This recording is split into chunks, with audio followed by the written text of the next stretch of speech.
test.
Okay. I mean,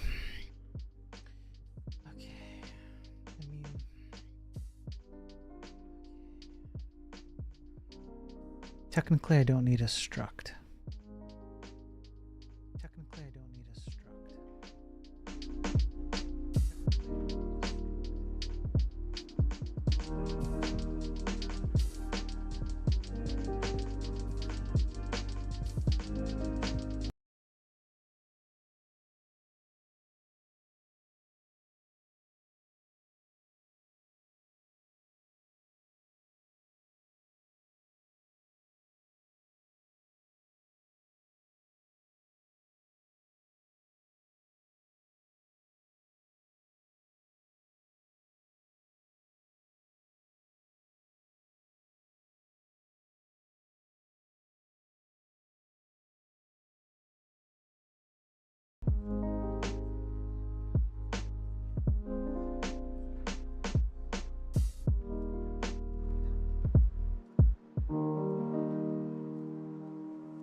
Audio's a little weird.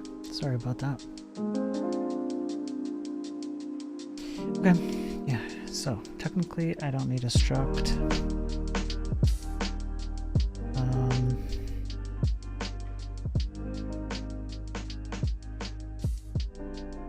My entity data. Well, yeah.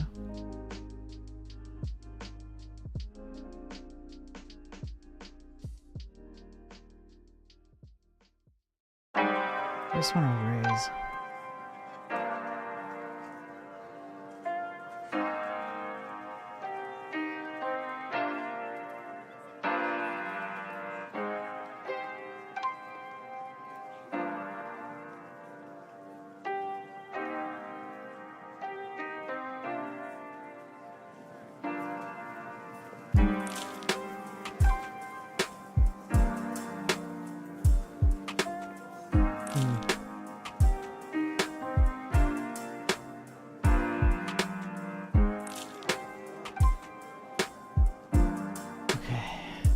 Buckle down and make a decision here.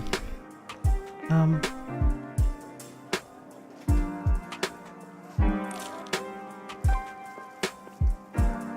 going to simplify all of this and see if I absolutely need a struct, or if I can just get away with keeping my game data to just arrays. So what would that look like? If I was going to do that, then I would want to have like an entity Zig file.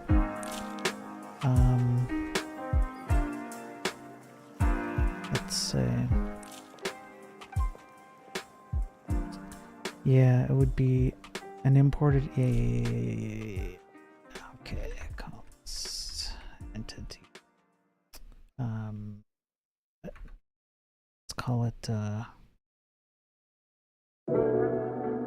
let's just call it like player entity, alright? And it's going to import player Zig. Now, that's 2. We want more specifically entity player Zig.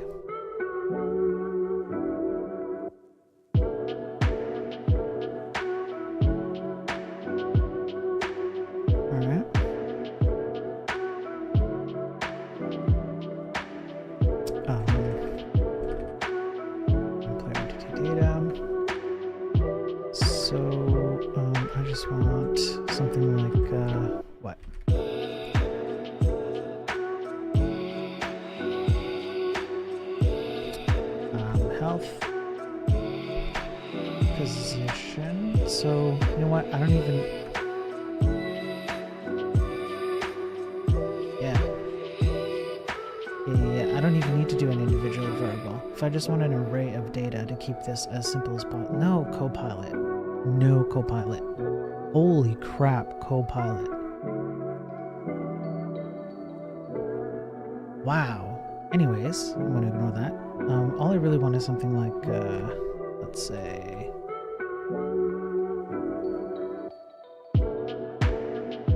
how come that did it so weird? That, yeah, alright. Just, let's do it again. Should have gone with my gut the first time. The keyboard's all messed up. Okay, 10, 0, 0. And I'm gonna say the,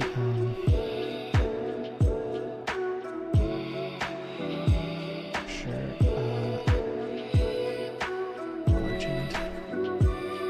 No. Entity data. So it's gonna be health, position X, position Y. I don't, position might even be a little, I'd have to be positioned in the world, right? Okay, I'll deal with that.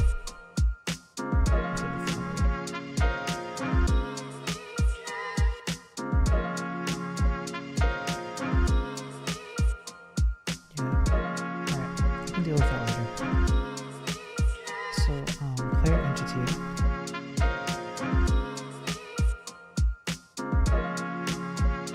I'm just going to player entity.data. And so, if I wanted to get the, I guess world entities, current world entities.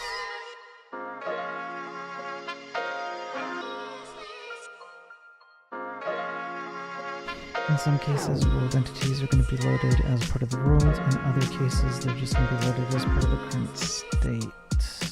I would say that the world should dictate which entities belong in it.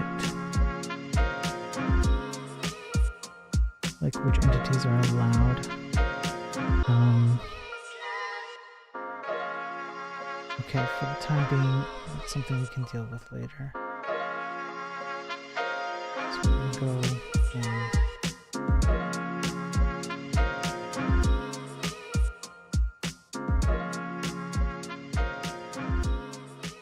let's just go like current entities, yeah, and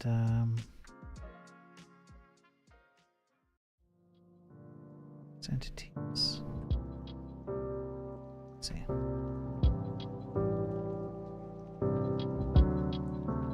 Just for now.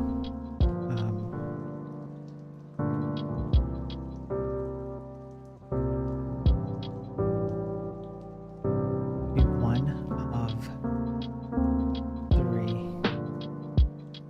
because that's what the data is.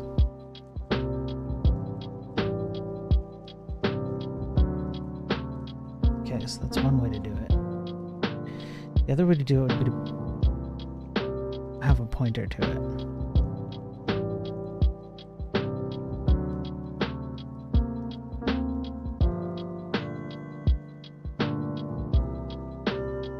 Let's just see what a pointer does.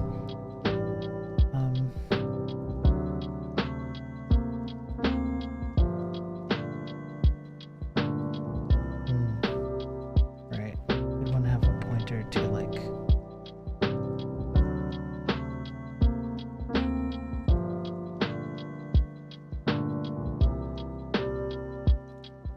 probably something like this. Data. Let's see if that even compiles.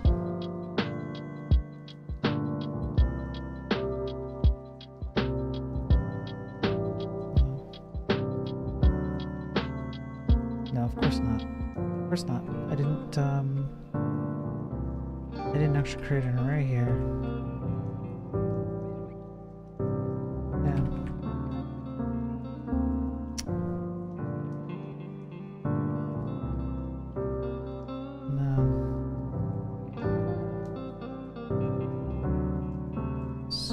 If I'm going to create an array of pointers of data,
This would be what? 3U8?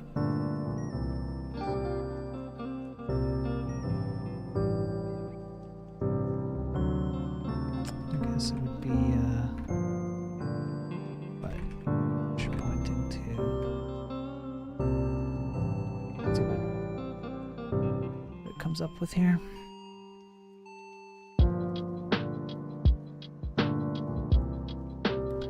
It's an array of pointers to it. Okay. Potentially.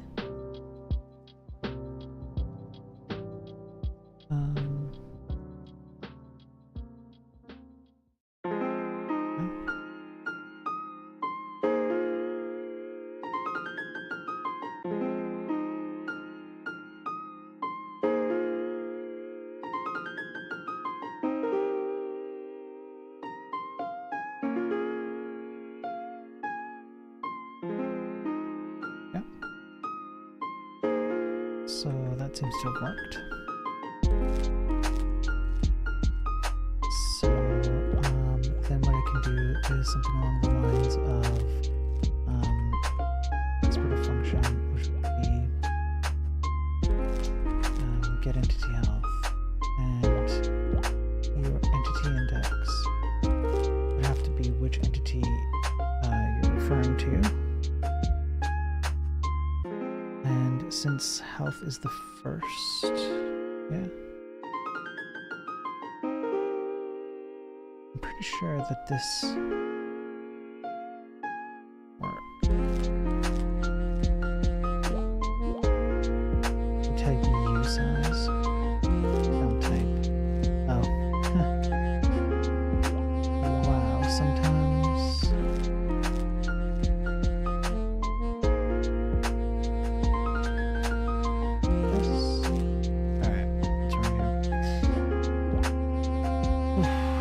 Expecting tape, enter 3U8, found struct comp time, 3U8 is a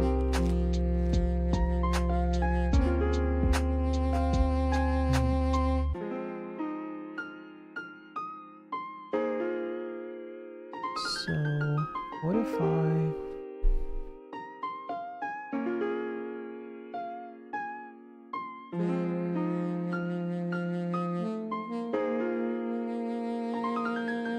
have to kind of change the way that I create this reference.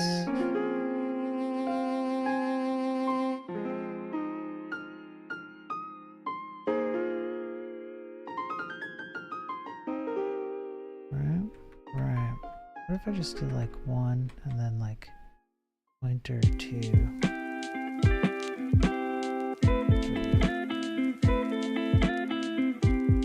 That works. Alright. So sometimes talking about things out loud truly helps. So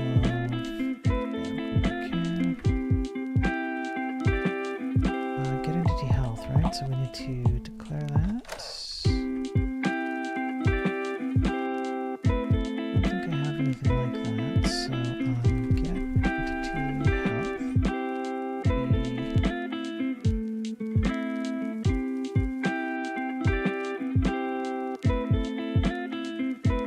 I don't like the wording index entity. No, let's call it entity index. So now what we're going to do is we're actually going to call this and see how it works. Get entity health. It's going to be 0. It's 10. Alright, well, since we have that, let's kind of do like, let's see if we can do a lightweight version of 2 entities. Still artificial entity. Yeah. And then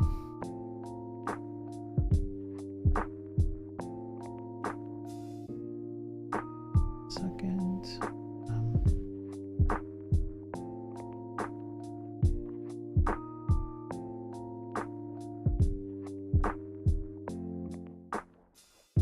yeah, that's fine. Write that.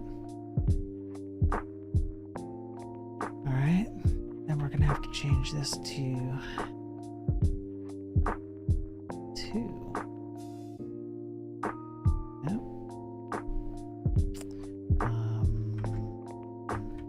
Build.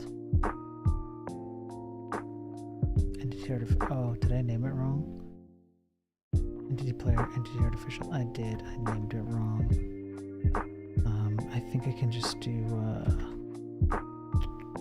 duplicate. Yeah. Sure. And now for build it. That. And now 0, 1. All right, looking good.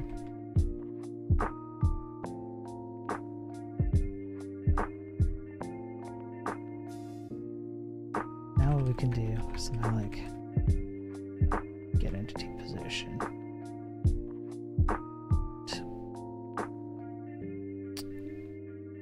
Right, now the question is, can you return an array? No. All you can do is return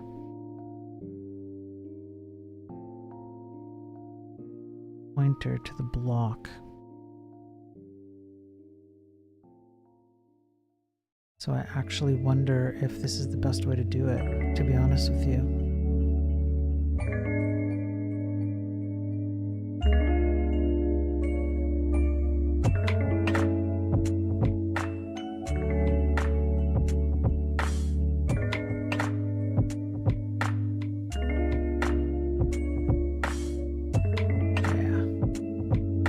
That it is.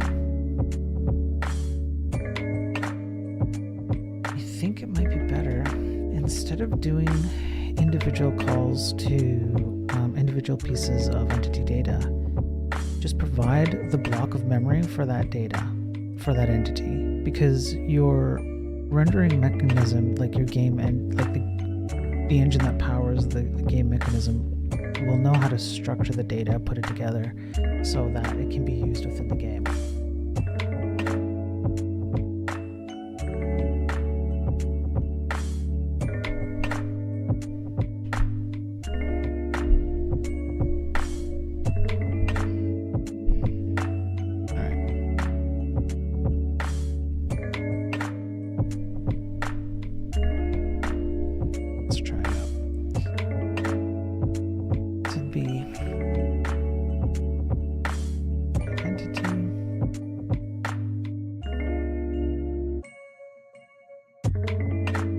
That's definitely a pointer.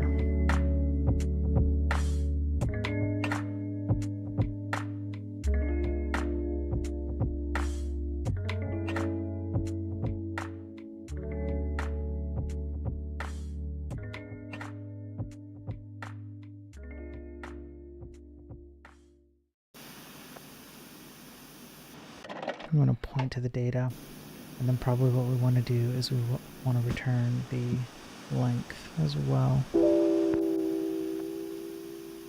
Right? Yeah, I'm pretty sure.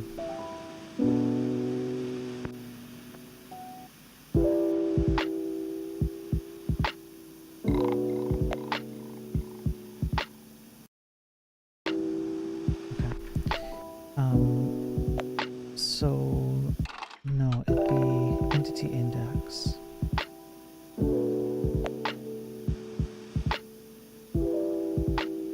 Ah, man.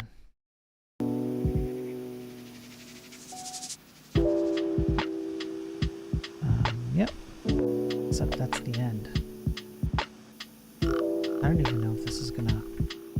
Oops. No. Pointer type child. Yeah.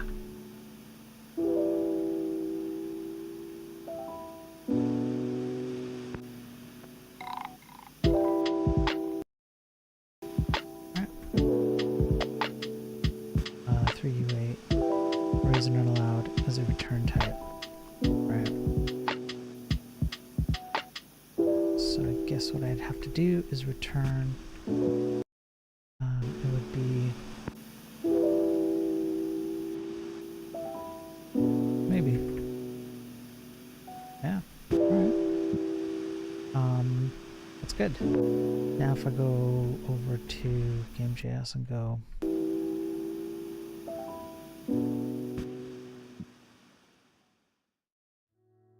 get entity, it would be, yeah, let's see what happens.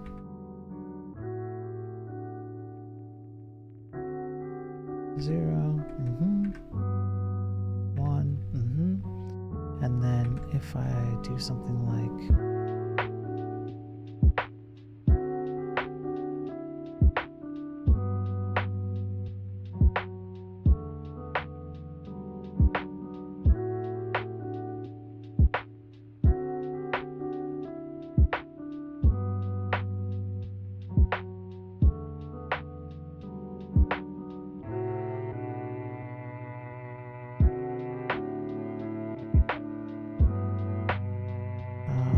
I should just do a helper, like it'd be like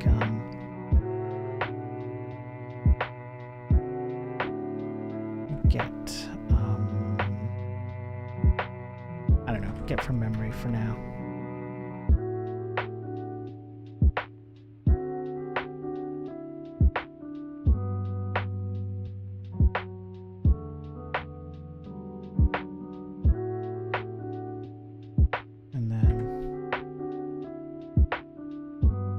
It as an int32 array.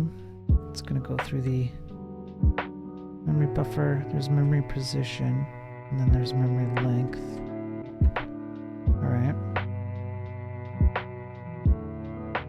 it's fine. So what I can do is just go game.get from memory. It's going to be game.get entity 0. And we know that the array size is 3.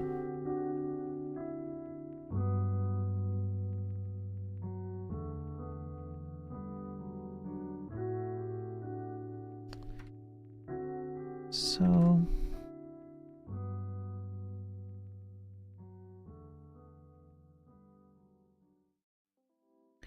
close, but not quite.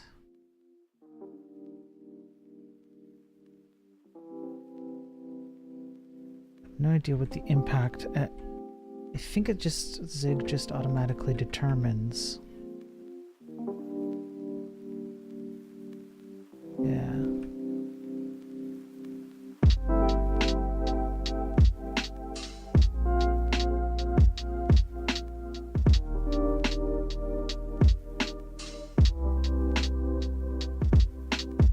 All right. That's fine.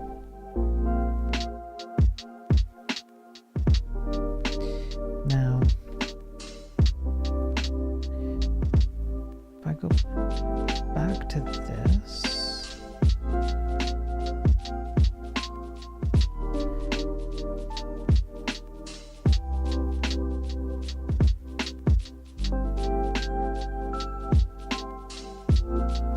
I am very curious why on earth.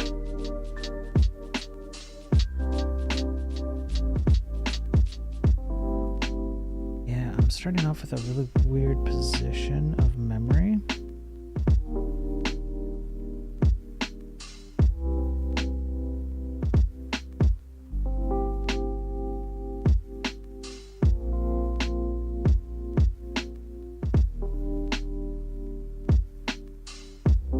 Weird. Very weird.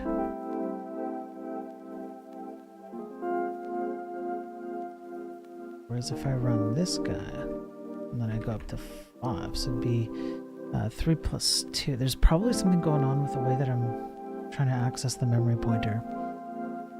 And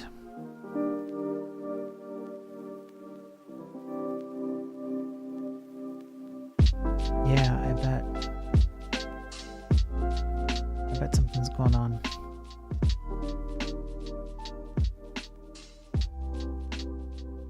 So probably what's happening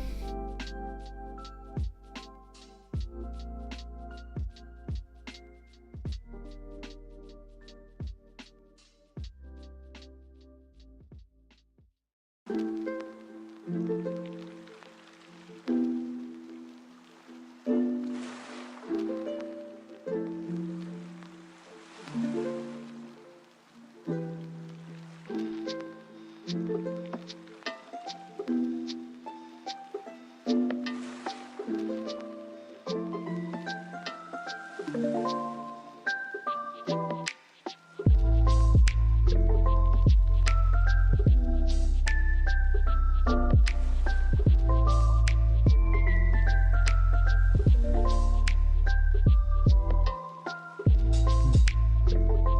probably what's happening is Zig is adding some kind of like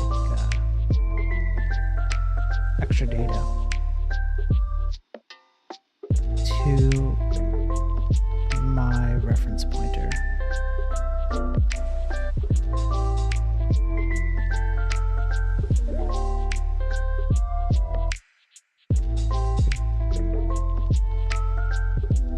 I could change this.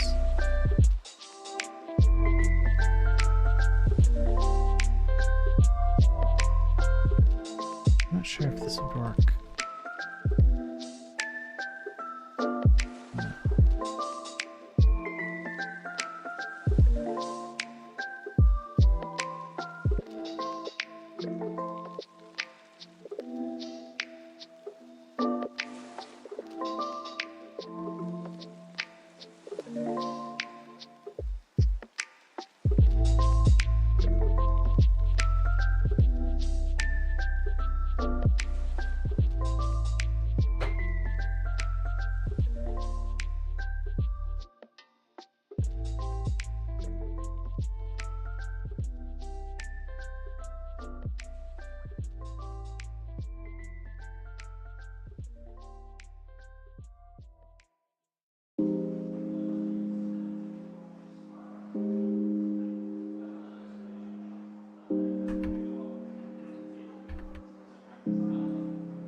Anyway, okay. I just needed to go see Pirate Software and see his stream because interesting. Quite interesting.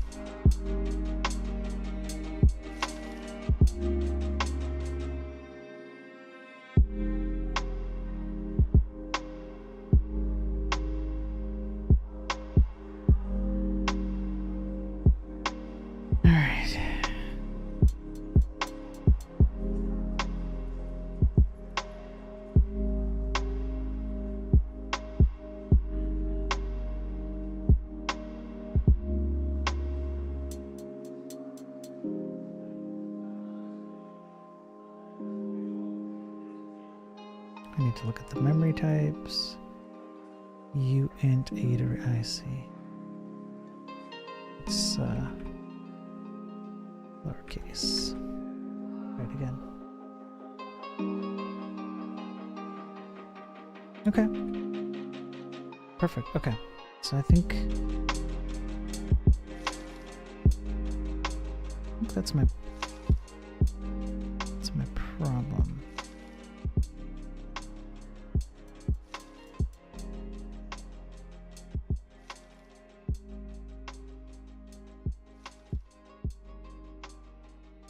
There we go. There we go. So as long as I make the int array match, then I'm good to go.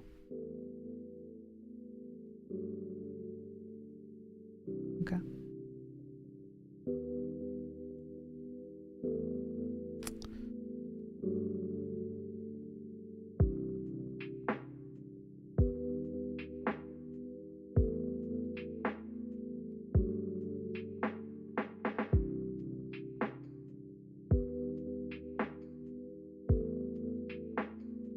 Very interesting.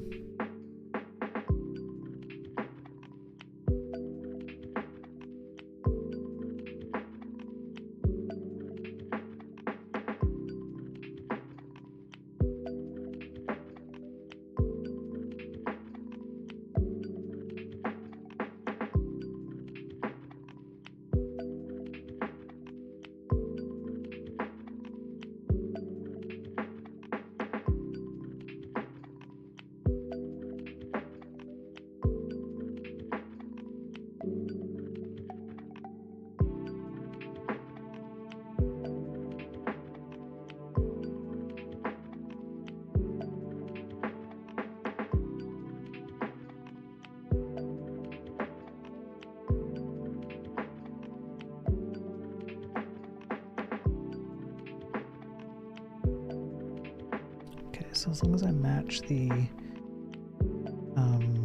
type of memory to what Zig is setting up, and we're using U8s for now, we can always change whatever we want and increase it to like int32s or whatever the case is.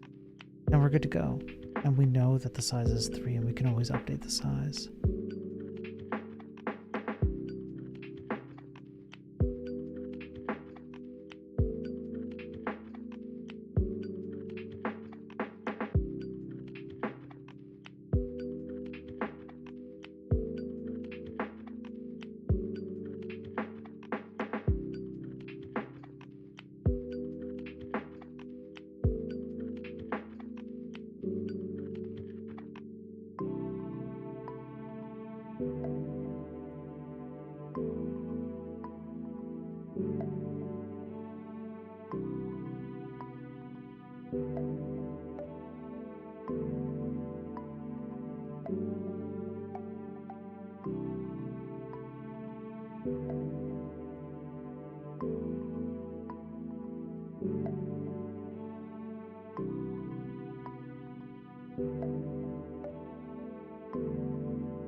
So here's the other thing.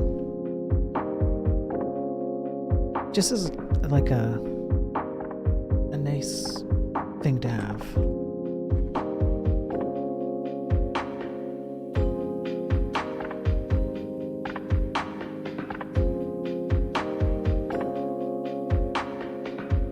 I literally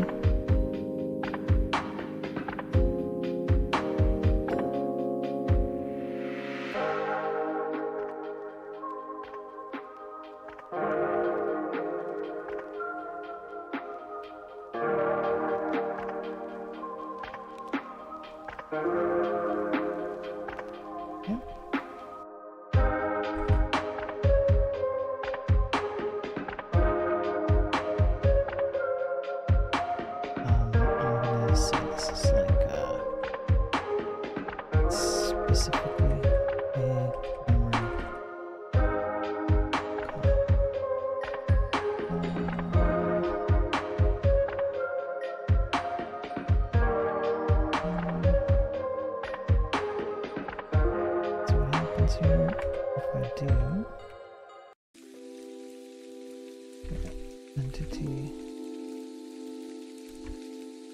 Yeah, perfect.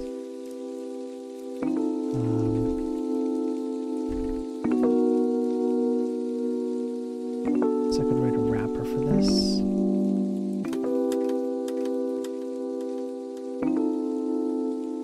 Right. Get entity. Which one? And it's going to be return game get entity, and the length is going to be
this is working actually quite well, and it's a lot simpler and cleaner because then I can structure my entity data outside of Zig. I don't need to rely on Zig to give me specific function calls. I don't need to pass in the length of the entity block of data. I just pull it in. I can make an update and recompile and pull it in. So that's great.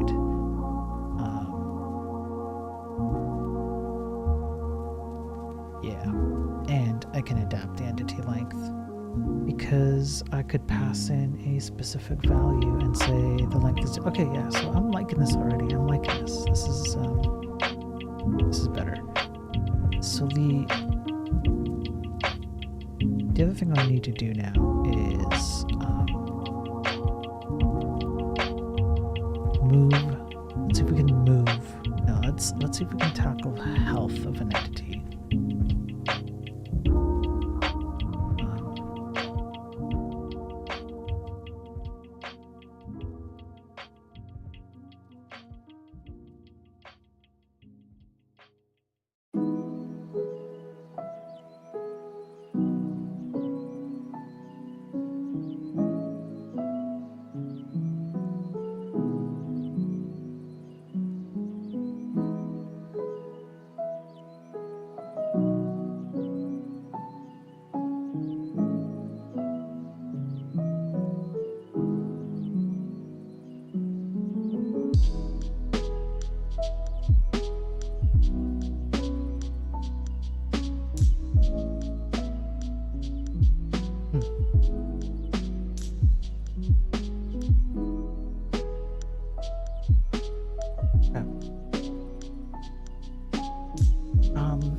If I want to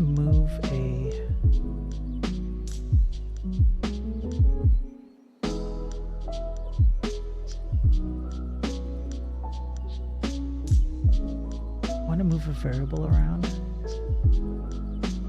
Now, if I want to move an entity around, all I really have to do is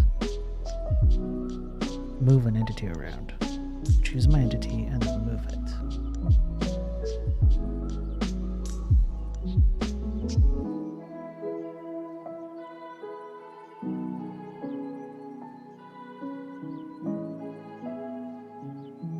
Move entity.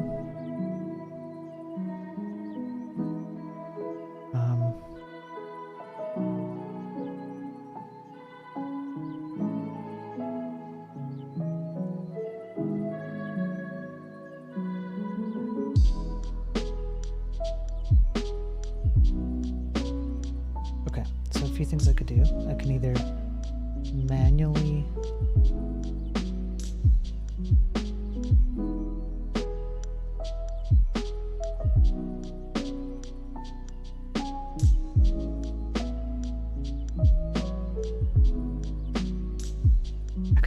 move an entity, like,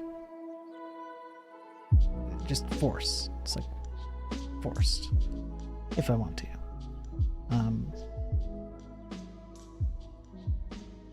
But then I would just set it. Instead of move, I would just call it set.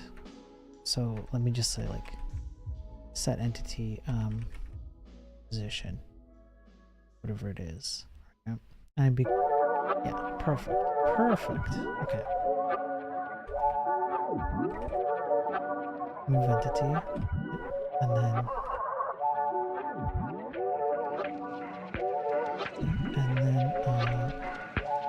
direction. And direction would be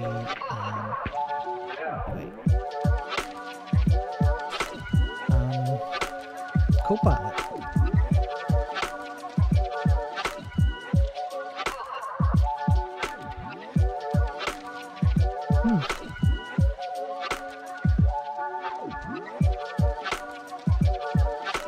I like that. I like that a lot. Alright.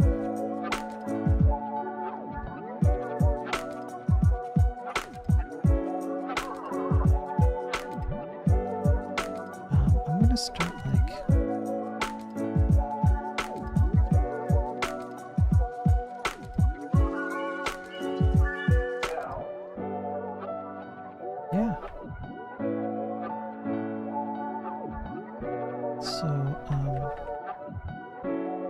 entity, get entity length, set entity position.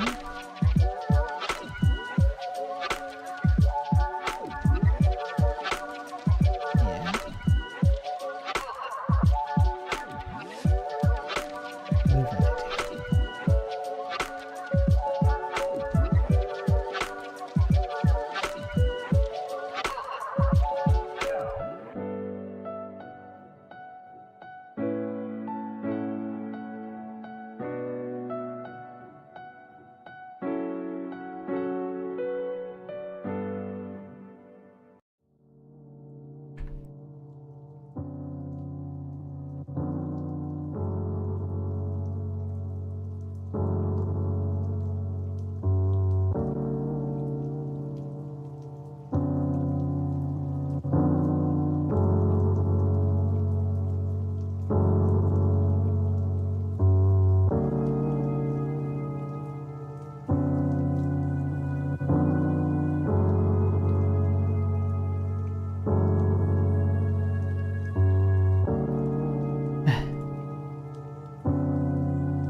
Man-powered software, just...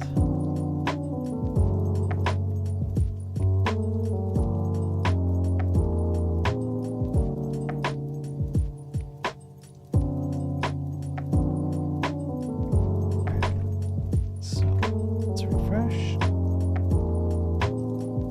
Okay. So there's our XY, and then what I can do is go just move entity.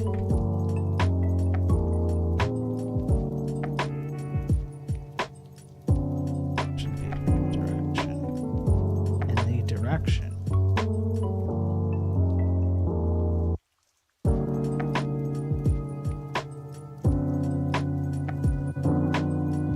To 0.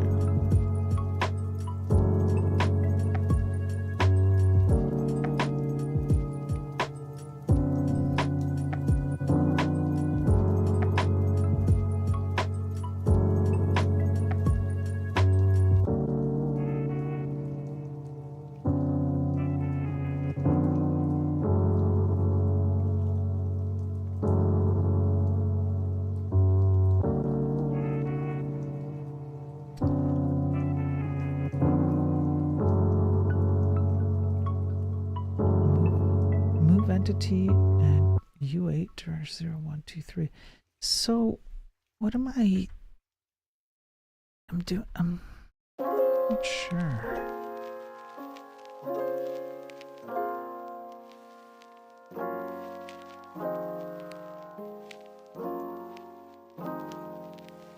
Maybe I didn't compile. Ah.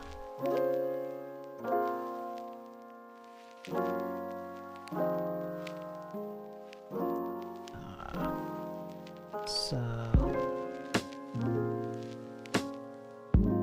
right.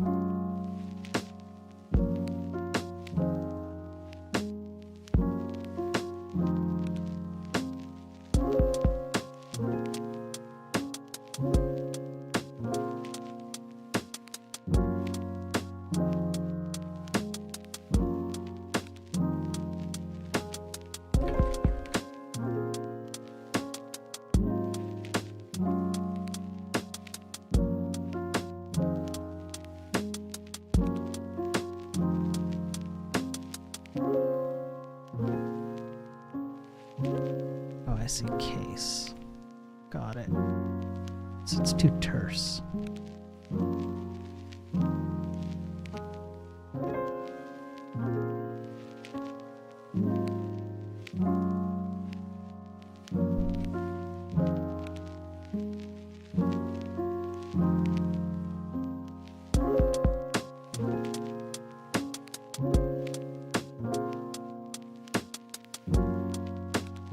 That works.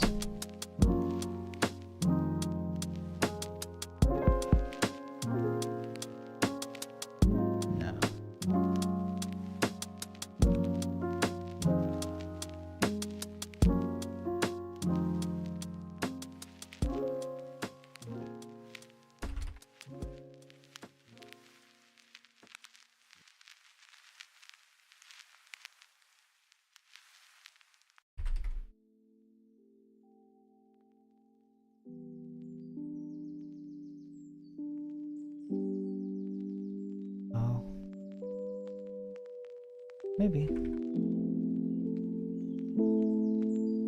Not sure if this will work.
Something like this.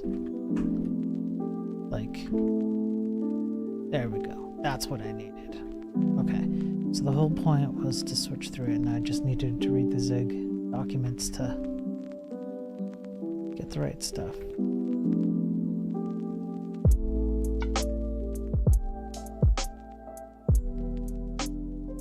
Yeah, I mean, that's about right. It did something anyways.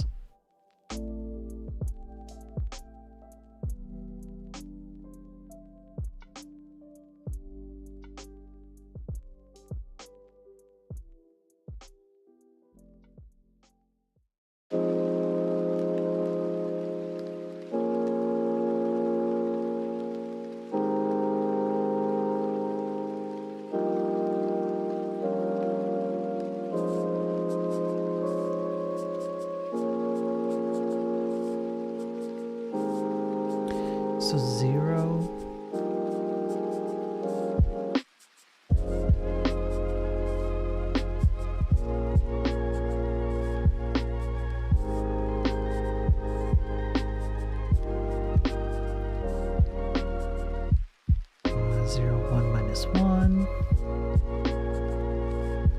So if I do that, then I would expect y, not x.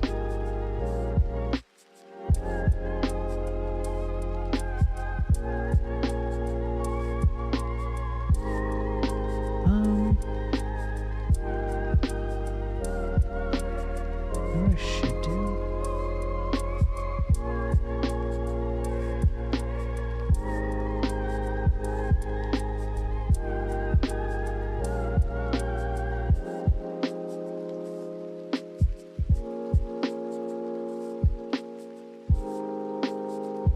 What I should do is try and keep this even simpler.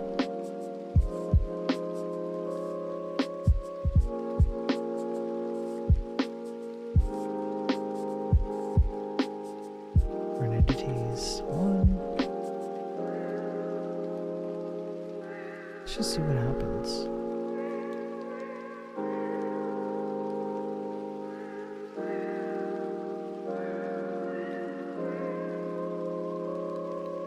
Alright, so now if I get the data, and then if I move the entity, yeah, x is 255, I wonder why.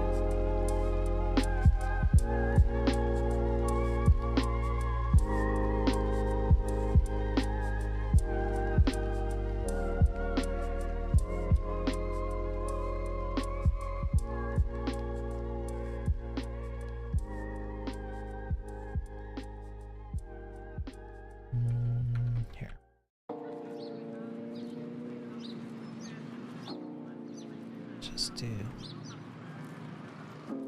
that.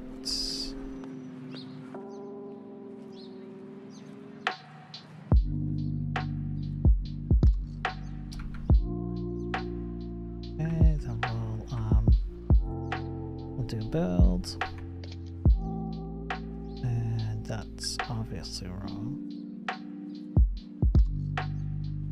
Yeah, that's obviously wrong. Because of this. Alright. Oh, I gotta do it again.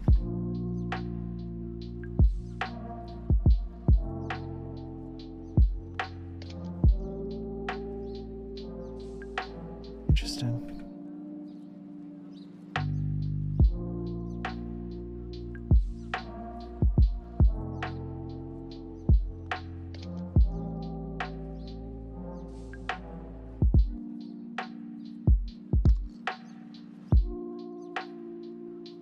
Weird.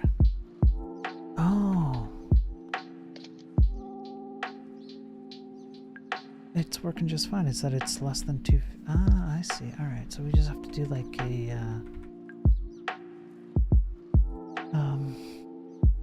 we just have to set it so that it, as long as the position is greater than whatever. Now,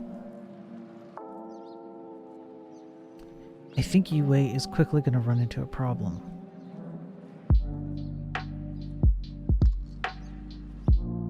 And the problem is that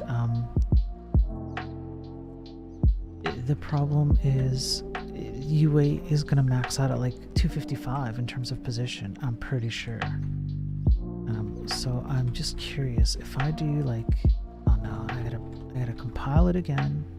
Yeah, I will refresh. Okay, now if I do that, yeah, all right. Yeah, and then it goes back to 0. Okay, so this is going to be a problem because in big worlds we might not have only 255 spots. As a matter of fact, I know we're not. So since UA only reaches 255, we should probably use like, yeah, U16 for health and position.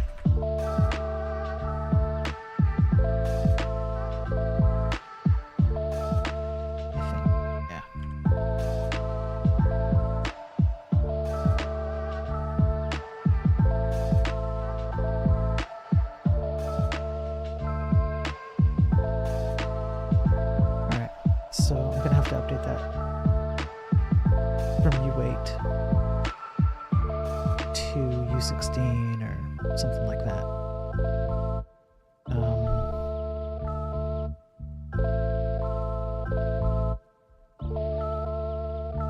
I wonder if I can just do it right now. Let me just see if I can do it right now.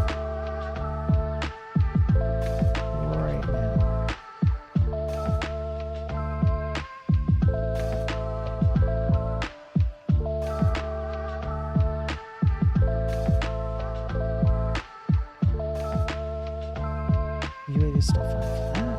That's why.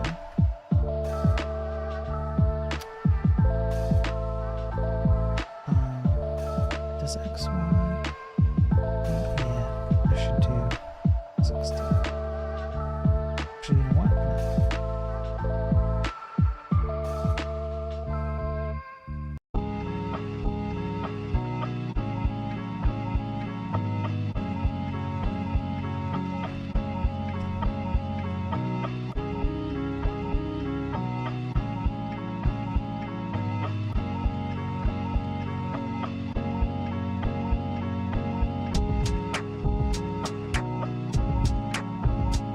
Still 255.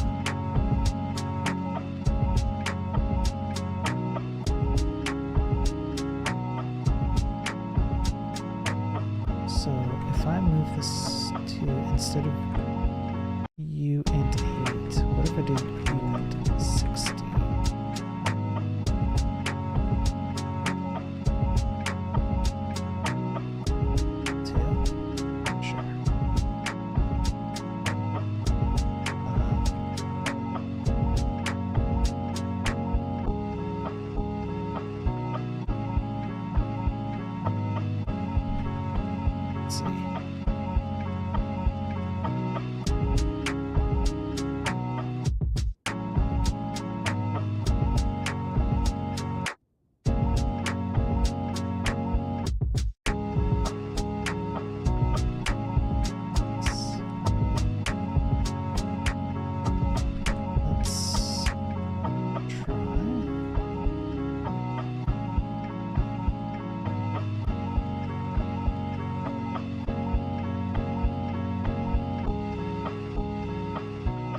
There we go.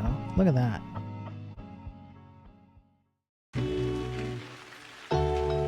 That's lots. That's lots.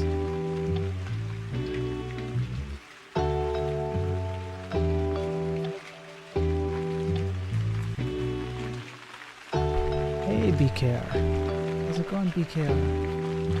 It's nighttime. I'm about to wrap up. I'm getting tired. I hope you're doing well, man.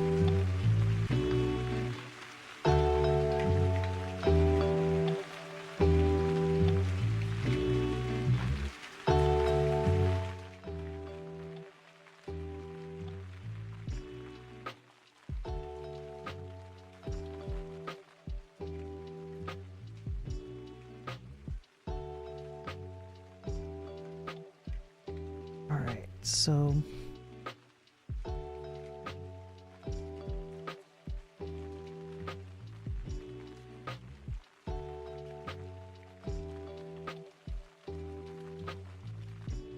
okay, so we've managed to expand our availability of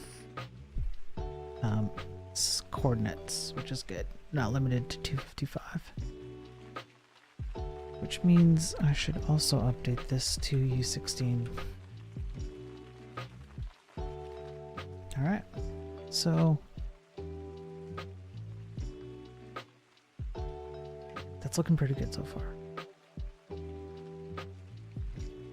That is looking pretty good so far.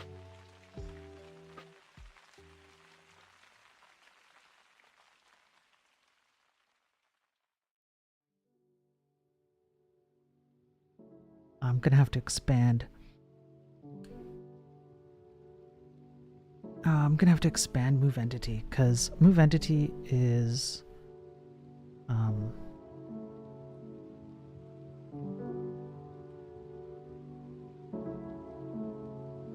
gonna have to figure out whether you can even like actually do the move.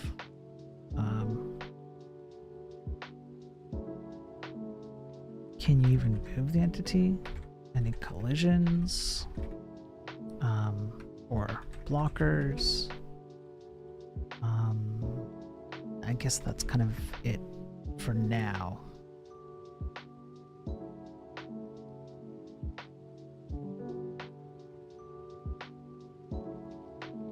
Yeah, now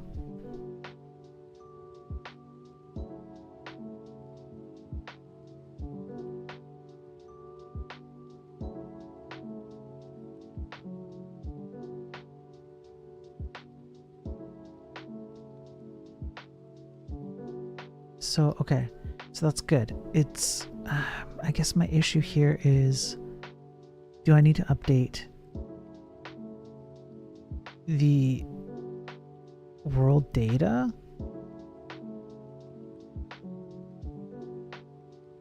To U16? Do I need to do that? What's the world data like? World data is like, oh yeah.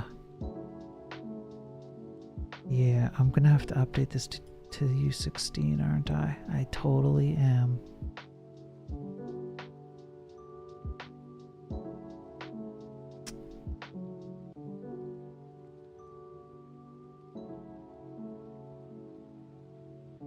Alright. World data.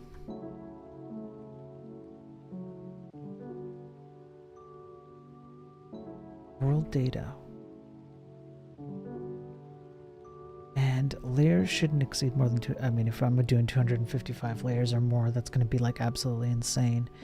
But XY coordinates could be crazy. And the return data has to match whatever is in there. And this should compile. And if it does compile properly, I should see no difference. Yeah.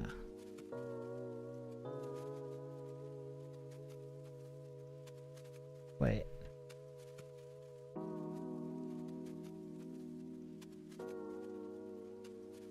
Wait.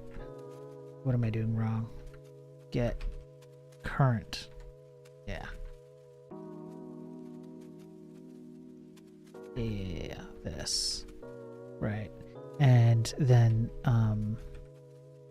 what was it? Layer 0, I think position 2, position 2? No. Where was it? I know it sounds silly, dear, but do it for me, please.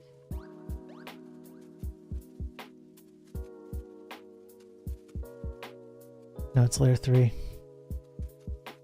It's layer 3.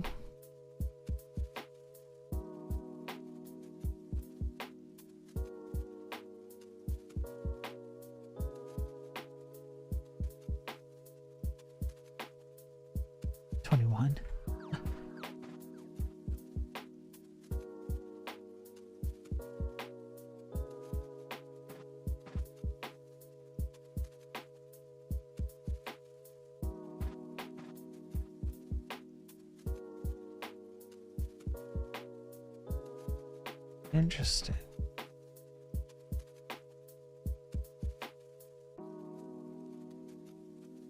Oh, I see. So 2, then the other entity. Yeah. All right, cool. So that's all. That's working. That's working great. Since that's working great, it means now I don't have to worry about the 255 max on the U8. The U16 is now going to allow me to put in a huge, massive set of entries in the layers. BKR, too much dank math. Too much math for me this late at night. It's like 2 a.m. here. My kid's asleep. And I just, like, I was having a hard time sleeping, so I'm like, I'll just stream. And it's like, now I'm sitting here doing math. Okay, so this is good. It means that my entity movements are working. It means I can retrieve all my world data and I have lots of room to fill in data and retrieve it. Insomnia to path pipeline is real. I know, BK. I know. This is just something that's just sometimes, some nights my brain is just wired, you know, to do something and I just can't help it. So I just have to like work myself till I'm dead, including doing math. I have a super secret project I'm working on nobody knows about, and it's extremely heavy on math. Helps me sleep.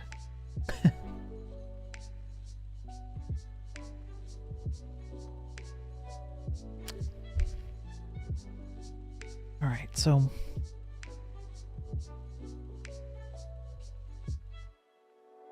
move the entity, any collisions, blockers. I can do that later. I have 2 entities. I have an array of entities. I can manipulate the number of entities I have.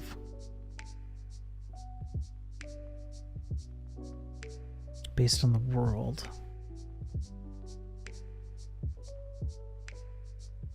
Current entities would actually just be a reference to current world entities. And current world entities will just have an array. Okay, that's fine. This is all stuff I can deal with later, but I think I've got the right structure to expand this, which is good. Current length is 3. Yeah, it's all good. So, what else do I have to do then? I guess now I don't need a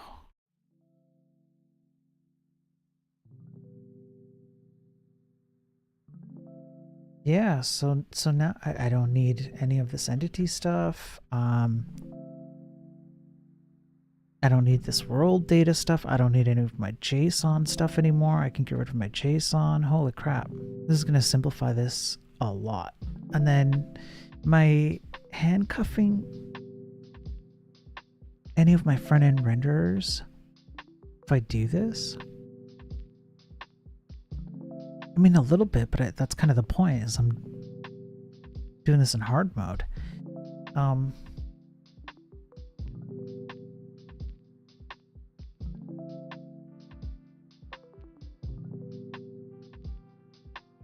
What was the diff list for again?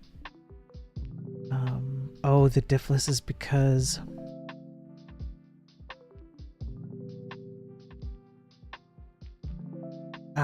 yeah. Diff list was whenever I manipulate an entity, I create a set of entities. Right. The diff list is literally just what did change, and then re-render, so I can track.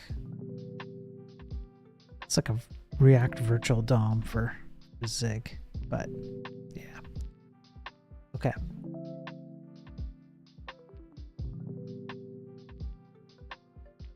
Okay, that's good. I can kind of keep the diff list stuff then, because that's a good way for WebAssembly to tell the browser what to render, or to tell any rendering engine, like, you should render these things.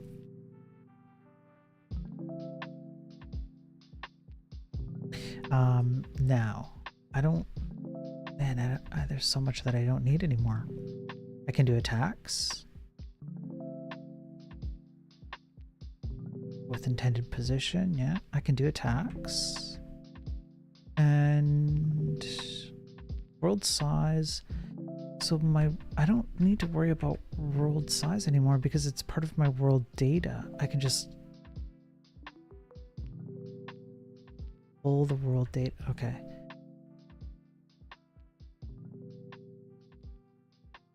Get current world data. Layer XY.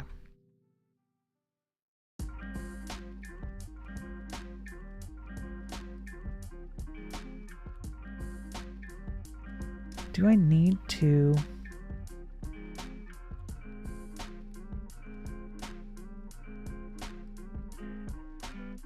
Do I need to do like a get current world with a pointer to the whole block of world so that I can pull it down? That's going to be annoying, because the world data is going to be so different, and I won't know the length.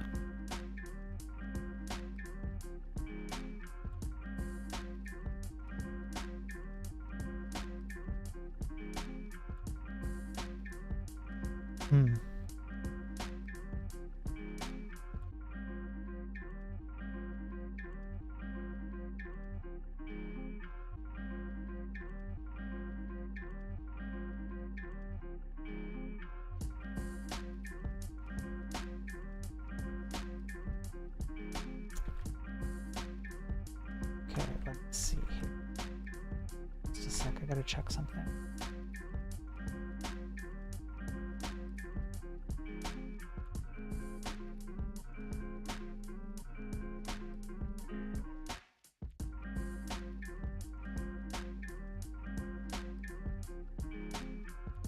Oh, interesting. Okay. I had to go check something.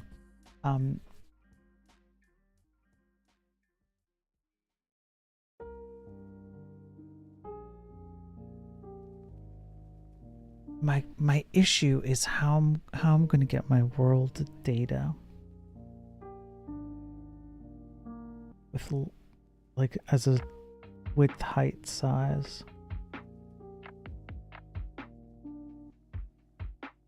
You know,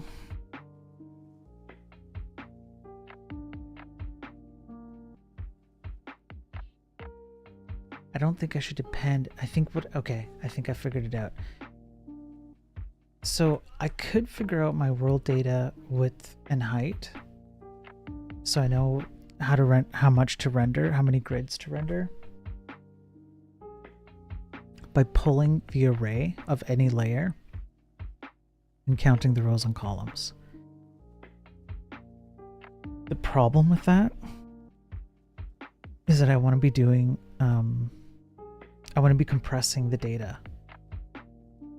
And in some cases, I'm not going to have a layer with a full set. Like you see all the zeros in layer 1, for example, like down here.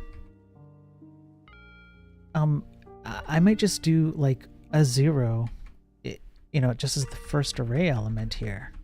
And then I know that the rest of it, I know the rest of it is 0. It's a way to like compress the data. So I think it would be better if I just set, that sounds like math, be careful. I know, it's frying my brain. Yeah, so I think if I just set world size,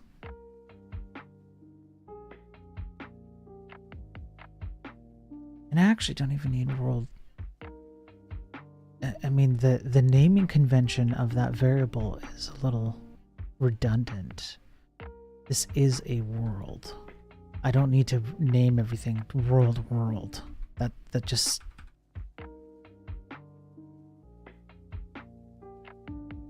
yeah.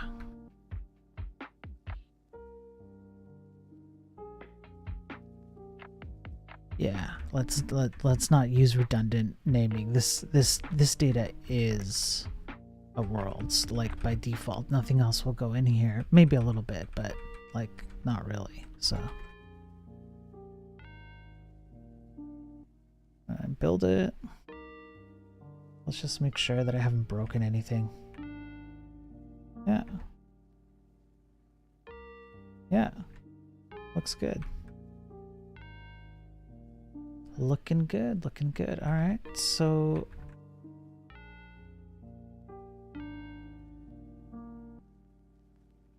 yeah, this is nice. It's simple. It's a little annoying if I have to make major updates, but that's the nature of hardcore programming. Not taking any shortcuts.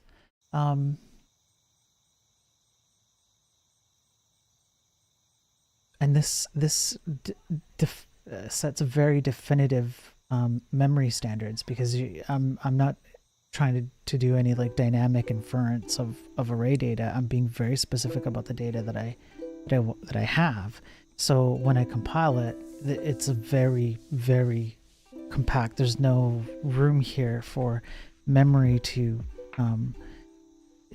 be useless, you know, because I'm specifying the state of like the length and state of every memory index. So anyways, it's good. It's a good start. I can see lots of hurdles that I have to overcome as I expand on this, but this is kind of the way, this is the approach I want to take to this whole thing.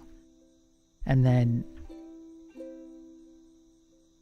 that means that I can offload a lot of like CPU processing type of data to WebAssembly, and maybe some GPU if I want to, but I don't really need to do that. And then my renderer can just deal with all the graphical rendering. So this is a good start, I think. All right. I'm going to have to deal with images, but I can deal with images later because I've pretty much already solved that. I'm not worried about that. I think the only thing I'm worried about is... where is it? Not the diff list, that's already set. Attacking, that's... because attacking has a requirement that you have to be like next to the, at least for now, you have to be next to the entity you're attacking.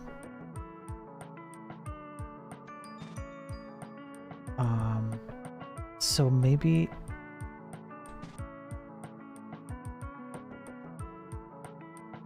export function. It'd be like what?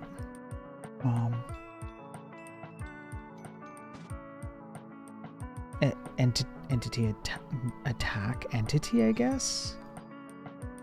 And it'd have to be attacker and attackee, like attacker and target, maybe. So maybe just attack. Maybe just attack and be attacker. Did I already? Attackee. I don't know. No, because it would be. Yeah. No, that's right. So attacker.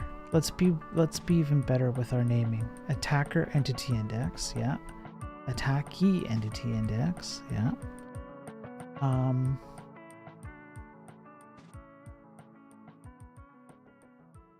I don't think I need direction on this. I just have to check the current position of both entities and see if the attacker is next to the entity and if the attack is allowed.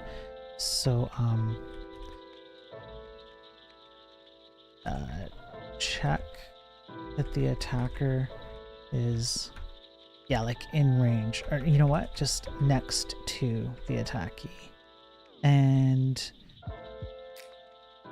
hey, that's a good call out, actually, Copilot. Check the attackee is not the attacker. That would be bad. Actually, you know what? We check it by checking the state. Yeah. The attacker and the attackee cannot be next to each other. No, if the attacker is the attackee, they're one and the same, they cannot be next to each other, which means that by nature of checking whether they're next to each other, you are excluding the condition that attacker and attackee are the same. So that's fine.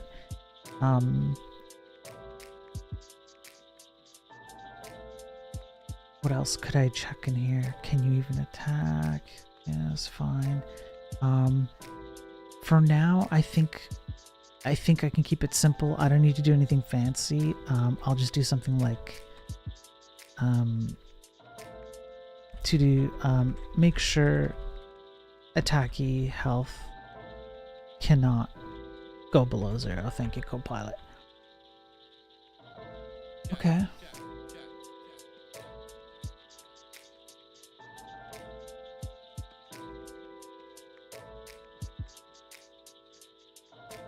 Look, this is a decent start.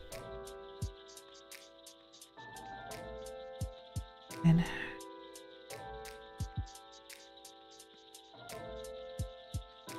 current entity's attackee entity index. This one's gonna be, I'm gonna have to do some math here. I'm gonna have to think about how I do this math.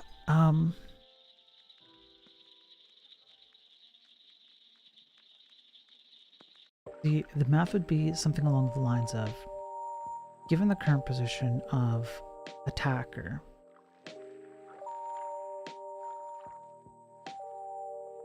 okay, let's write this out. Given the current position of attacker, if attackee is in position 1, no wait, position 0 minus 1, or position, yeah, then attack. That's what we want. That's what we want.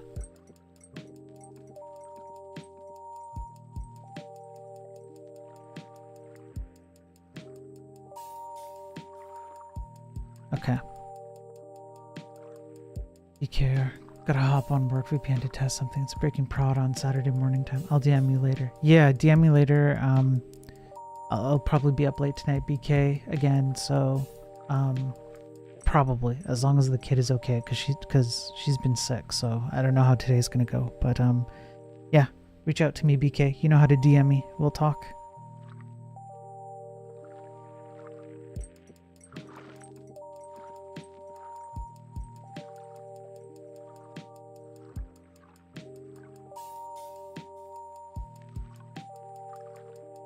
Bye, BK.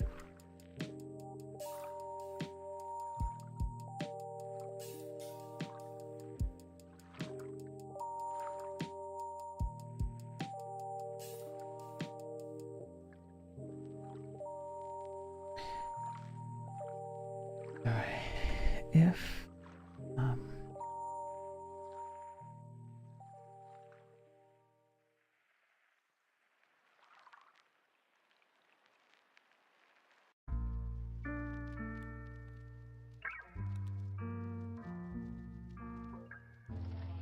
Bruce, you better wait here. I'll be back in 10 minutes. Even 10 minutes is a long time to be away from you.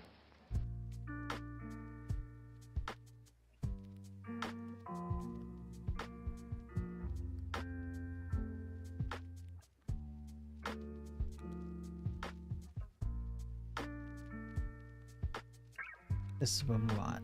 Thank you, co-pilot. I don't like how it's formatted, but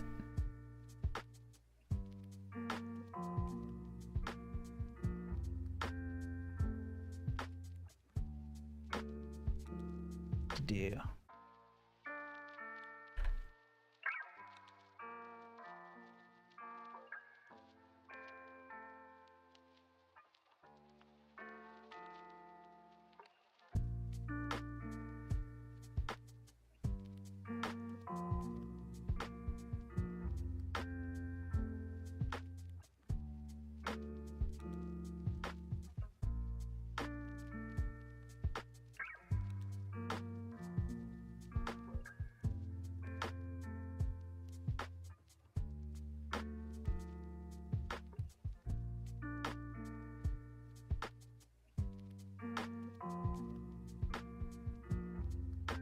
Yeah, it's got to be greater than 0.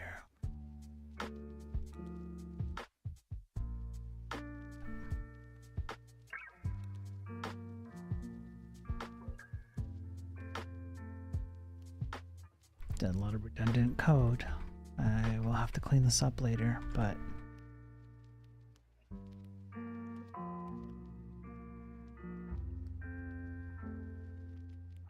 I'm cool with this for now. Let's see if this compiles.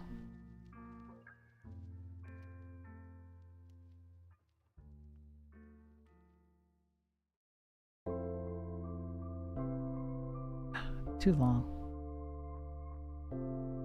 Too long.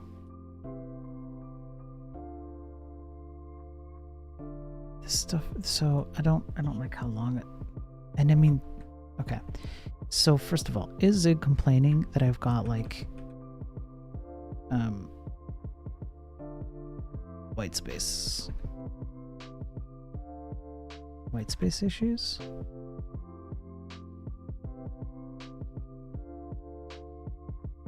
Ambiguous use and for logical, or change white space for bitwise. Oh.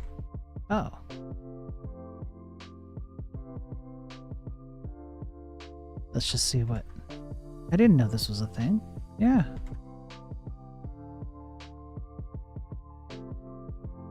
Alright, no, that's fine. Never mind. Okay. Now will it? Oh yeah, it compiles. It compiles, okay. So attack.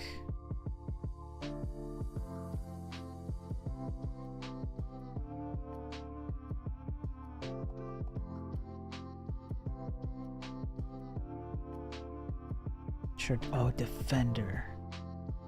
Nah.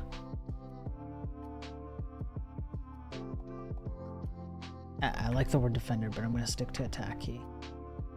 Attacky index. Alright, so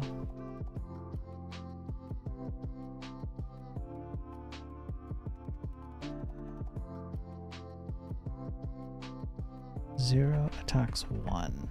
Nothing's gonna happen.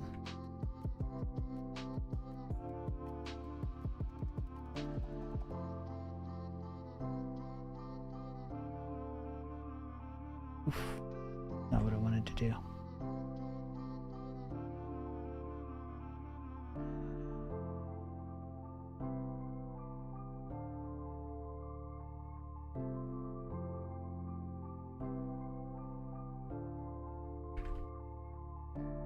Okay.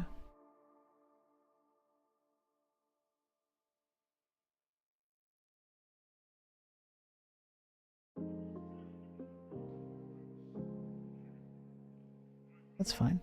So I need to move entity.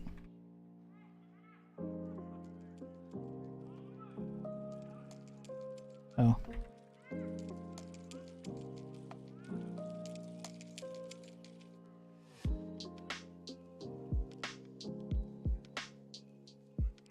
One. So I should probably do like 2.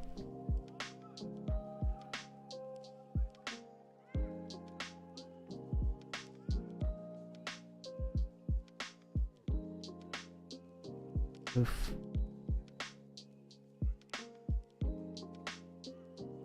Oof, I've done something wrong here.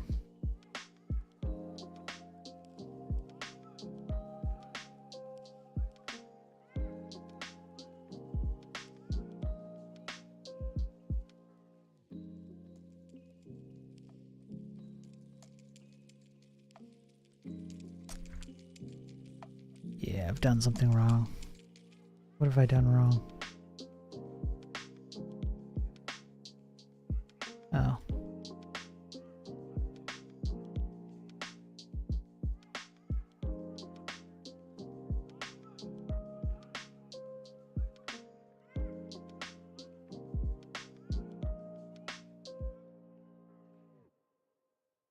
There we go.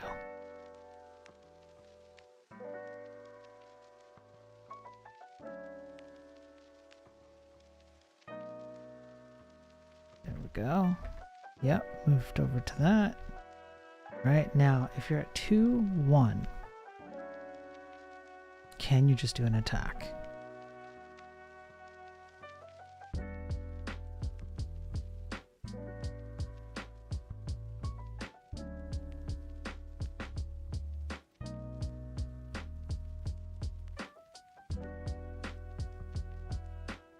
Close. Close, but no cigar.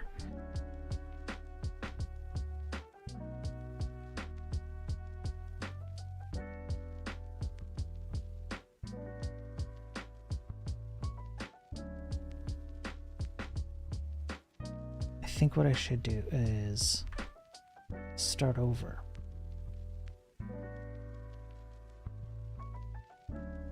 Like that.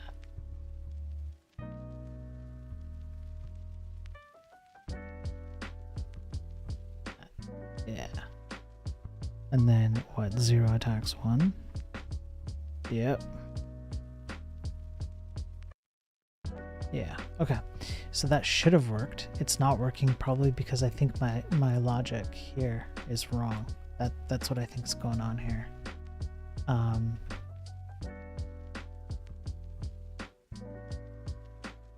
Yeah, something's up with the logic here, but that's okay.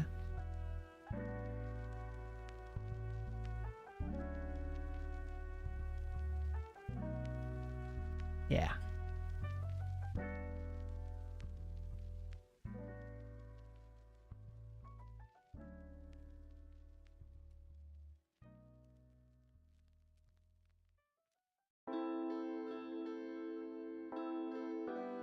That's what that is.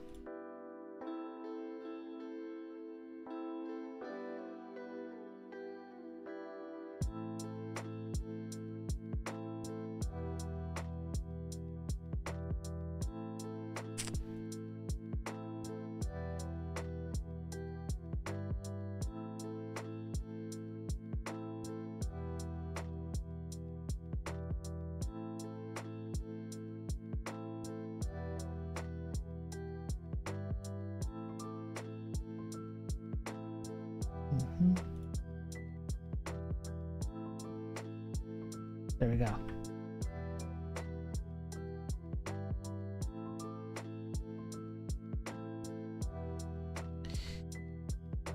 All right.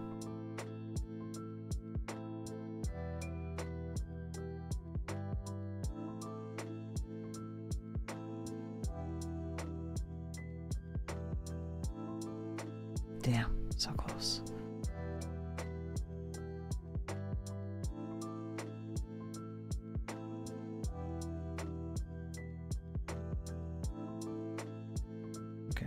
have to deal with this later. I'm too tired.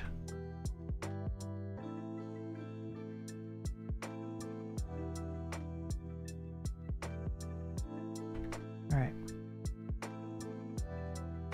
Okay, I'm gonna call it. I'm gonna call it, folks. Thanks to everybody who's watching. Thanks to BK.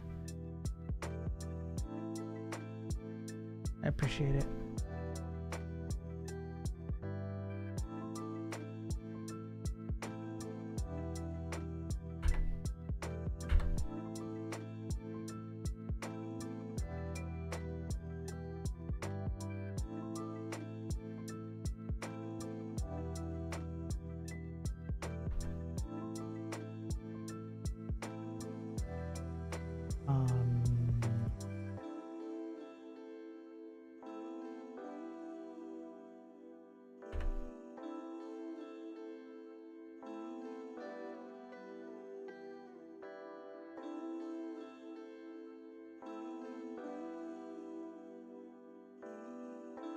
Okay, I'm writing. Thanks, everyone.